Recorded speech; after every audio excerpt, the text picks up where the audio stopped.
El Jiangxi es una de las leyendas más antiguas, inquietantes y respetadas de China. Su historia no nace del miedo moderno, sino de antiguas creencias sobre la muerte, el alma y el equilibrio entre el mundo de los vivos y los muertos. A diferencia de otras criaturas del folclore, el Jiangxi no corre ni acecha de forma tradicional, se mueve dando saltos, una imagen que ha permanecido intacta durante siglos. El origen de esta leyenda se remonta a tiempos en los que los rituales funerarios eran considerados esenciales para garantizar el descanso del alma. En la antigua China se creía que si un cuerpo no recibía los rituales correctos, su energía vital, conocida como qi, podía quedar atrapada dentro del cadáver. Cuando eso ocurría, el cuerpo no descansaba. Así nació la idea del Jiangxi, un cadáver reanimado no por voluntad propia, sino por un desequilibrio espiritual. No era visto como un monstruo en el sentido tradicional, sino como una consecuencia de errores humanos, rituales incompletos o muertes violentas. Las primeras apariciones registradas en relatos antiguos describen figuras rígidas que aparecían durante la noche, cerca de aldeas o caminos solitarios. No caminaban como una persona normal, sus cuerpos parecían tensos, sin flexibilidad, y se desplazaban dando pequeños saltos, como si algo invisible los impulsara. Quienes los veían aseguraban sentir el miedo antes de verlo. El aire se volvía frío, el silencio se hacía absoluto, y una sensación de peligro recorría el cuerpo. ¿Qué hace realmente el Jiangxi? Según la leyenda, el Jiangxi absorbe la energía vital de los vivos. No lo hace por maldad ni por hambre, sino porque su propia energía está incompleta. Se dice que su presencia provoca debilidad, mareos y una sensación de agotamiento extremo. Algunas personas afirmaban sentirse enfermas durante días después de un encuentro. El Jiangxi no persigue con rapidez. Su amenaza radica en su constancia. Se mueve lentamente, pero no se detiene. Y cuando se acerca lo suficiente, la víctima ya está demasiado debilitada para reaccionar. A diferencia de otras entidades, el Jiangxi no grita ni hace ruido. Su silencio es parte de lo que lo hace tan aterrador. Sobre su apariencia, aunque no existen videos reales confirmados, los relatos coinciden en varios puntos. Se describe como un cuerpo rígido, con ropa tradicional antigua, piel pálida y una expresión completamente vacía. Sus movimientos son torpes, antinaturales, como si el cuerpo no recordara cómo moverse correctamente. Algunos relatos mencionan que sus brazos permanecen extendidos al frente, no por agresión, sino por rigidez. Otros dicen que sus ojos parecen abiertos, poros sin vida. Con el paso del tiempo, el Jiangxi se convirtió en una advertencia cultural, un recordatorio de la importancia de respetar la muerte, los rituales y el equilibrio espiritual. No se trataba solo de miedo, sino de enseñanza. Incluso hoy, en la cultura china moderna, el Jiangxi sigue presente en relatos, películas y advertencias tradicionales. Y aunque no existen pruebas visuales concluyentes, la leyenda continúa viva, transmitida de generación en generación. El Jiangxi no representa solo el terror, representa una idea mucho más profunda. Cuando el equilibrio entre la vida y la muerte se rompe, algo puede regresar.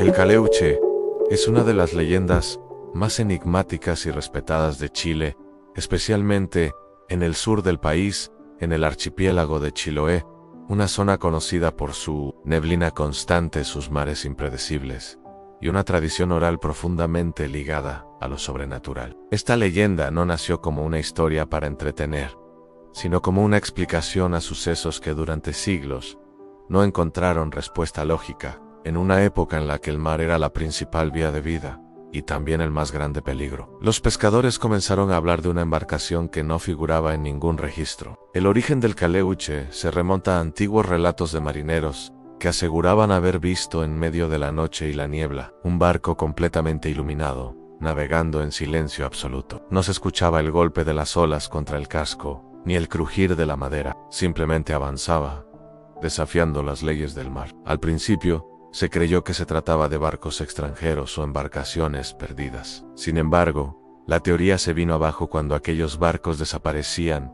frente a los ojos de quienes los observaban, como si se hundieran lentamente o se desvanecieran en la niebla. Así comenzaron las primeras apariciones documentadas. Los testimonios coincidían en detalles inquietantes. Desde la distancia, Se veían luces intensas, música, risas y movimiento, como si en el barco se celebrara una fiesta eterna. Para los pescadores agotados por el frío y el hambre, aquella visión parecía una oportunidad de refugio y salvación. Pero acercarse era un error. ¿Qué hace realmente el Caleuche? Según la leyenda, atrae a los marineros con promesas de riqueza, comida, fiesta o protección. Algunos relatos aseguran que quienes subieron al barco jamás regresaron. Otros dicen que sí volvieron, pero nunca fueron los mismos. Regresaron en silencio, con la mirada perdida, incapaces de hablar de lo que vieron o vivieron. Se dice que el Caleuche elige a quién mostrarle su verdadero propósito. Algunos creen que los marineros atrapados pasan a formar parte de su tripulación,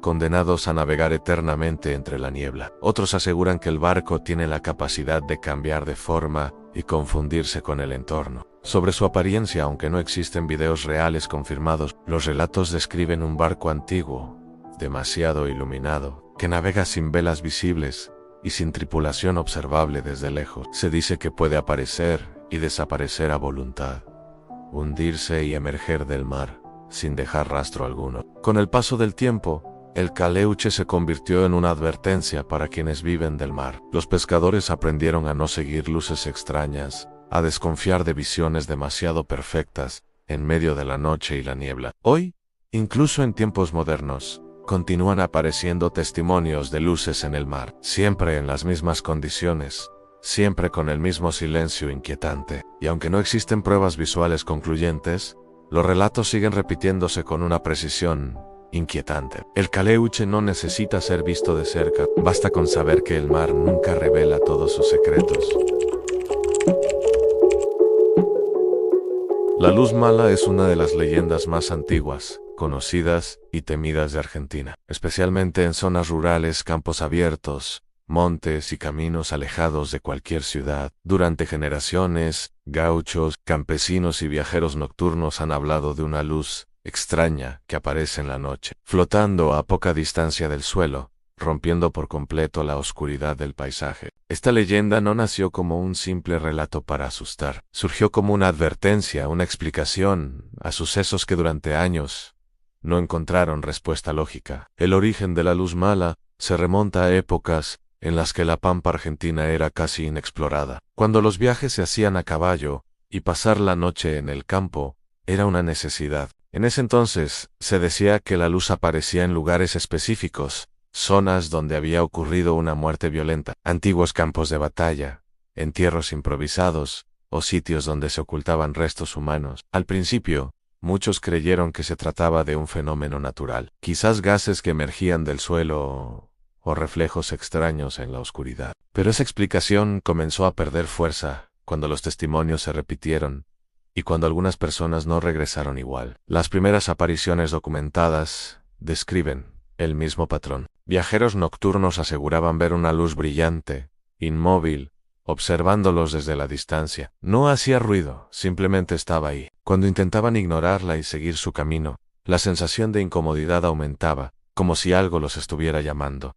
Algunos, movidos por la curiosidad, decidieron acercarse, y ahí comenzaba el verdadero miedo. La luz empezaba a moverse lentamente, siempre manteniendo cierta distancia, como si guiara al viajero hacia zonas más profundas del campo. No se alejaba del todo, pero tampoco se dejaba alcanzar. El entorno se volvía silencioso, el aire pesado, y el tiempo parecía detenerse. ¿Y qué hace realmente la luz mala? Según la leyenda, no persigue ni ataca directamente. Su forma de actuar es más sutil y peligrosa. Atrae, espera, desorienta. Quienes se acercan demasiado comienzan a sentir mareos, confusión y una sensación intensa de miedo. Muchos relatos cuentan que las personas pierden la noción del tiempo y del espacio, caminando sin rumbo durante horas. Algunos aseguran que perdieron el conocimiento y despertaron al amanecer, lejos del lugar donde vieron la luz, sin recordar cómo llegaron ahí. Otros dicen que, después del encuentro, enfermaron o quedaron con un miedo permanente a la noche y a los campos abiertos. Sobre su apariencia, aunque no existen videos reales confirmados, todos los testimonios coinciden en ciertos detalles. Se describe como una luz blanca o amarillenta, flotando en silencio, sin emitir sonido alguno. No proyecta sombra, y parece no tener una fuente definida. Se dice que mirarla fijamente por demasiado tiempo puede causar malestar físico o dejar a la persona marcada por la experiencia. Con el paso del tiempo, la luz mala se convirtió en una advertencia clara dentro de la cultura rural argentina. Las personas de tercera edad enseñaron a los jóvenes a no seguir luces en el campo, a no dejarse llevar por la curiosidad y a respetar la noche. Hoy en día, aunque vivimos en una era de tecnología y cámaras, los testimonios continúan apareciendo, siempre con las mismas características, siempre con el mismo mensaje. En el campo argentino la regla sigue siendo la misma: si ves una luz en medio de la noche, no la sigas.